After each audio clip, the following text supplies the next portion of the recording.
பாஜக மாநில தலைவர் நயினார் நாகேந்திரன் செய்தியாளர்களை சந்திக்கிறார். நேரலையில் பார்க்கலாம். டெவலப்மெண்ட் ஆனது என்ன தெரியுமா? கொங்கு பகுதியில் தோட்டத்தில் யாரும் குடியிருக்க முடியல. டெவலப்மெண்ட் ஆனது என்ன தெரியுமா? தமிழ்நாட்டில் பெண்களுக்கு பாதுகாப்பு இல்லை அப்படிங்கிறது.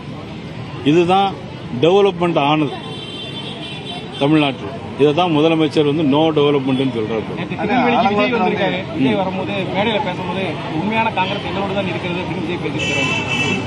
அது அவர்கிட்ட தான் கேட்கணும். காங்கிரஸ் எங்க இருக்கிறது யாருக்குமே தெரியாது.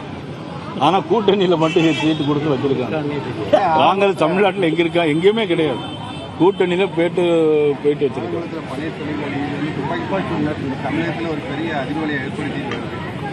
அதாவது ஆலங்குளத்தில் துப்பாக்கி விட சுடுறோமா, போலீஸில் போனால் லாக்அப்லேயே சுடுறாங்க.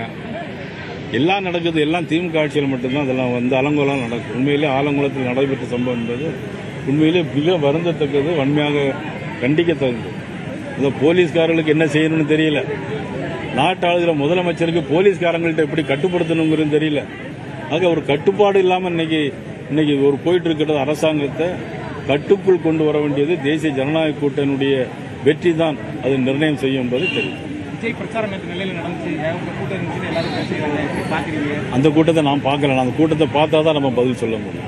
நிறைய இடங்கள்ல அவருக்கு கூட்டத்தை காரணம் காட்டி அனுமதி மறுக்கிறாங்க அப்படின்னு சொல்லி ஒரு குற்றச்சாட்டை முன்வைக்கிறார். தேர்தல் ஆணையமும் இதே தான் சொல்றாரு. இல்ல, திமுகவை பொறுத்தவரையிலும் அதாவது அடக்குமுறை சக்தி அதிகமாக போயிட்டு இன்னைக்கு ஒரு பிரைம் மினிஸ்டரை பார்த்து கொலை செய்யணும் அயோக்கியம் அப்படின்னு பேசுறவரை விட்டு வச்சிருக்காங்க. ஆனா முதலமைச்சரை பத்தி ஏதாவது தவறா பேசினா உடனே பிடிச்சி ஜெயிலில் போட்டுருவாங்க.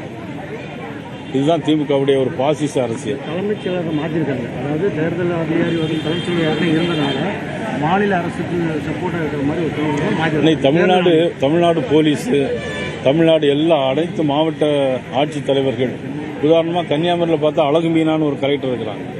அவங்க பார்த்தா முழுக்க திமுக மாவட்ட செயலாளர் மாதிரியே பணியாற்றுறாங்க. சாத்தூரில் ஒரு டிஎஸ்பி பார்த்தீங்கன்னா எங்களுக்கு எதிராக வேலை பார்த்துட்டு இருக்காங்க. தமிழ்நாடு முழுக்க இன்னைக்கு போலீஸ் துறையும் வருவாய்த்துறையும் இன்னைக்கு இணைந்து தேர்தலில் எப்படியாவது திமுக கொண்டு வரணுங்கிற நோக்கத்தில் இருந்துட்டு இருக்கிறாங்க. நிச்சயமா அது நடக்காது.